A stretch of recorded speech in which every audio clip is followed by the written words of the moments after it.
పడవను ముందు లోతునకు నడిపించండి. నీవు నీతో ఉన్నవారు మీ వలలు విసిరి చేపలు పట్టండి. ఓ బోధక, మేము రాత్రంతా ఎంతో ప్రయాసపడ్డాం, ఏమీ దొరకలేదు.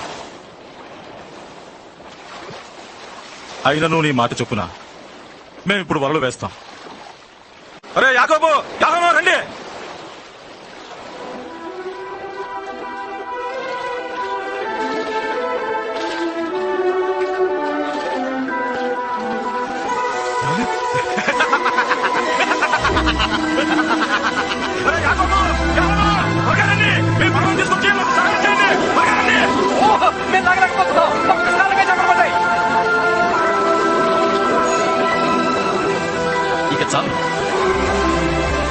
ఇక చాలు.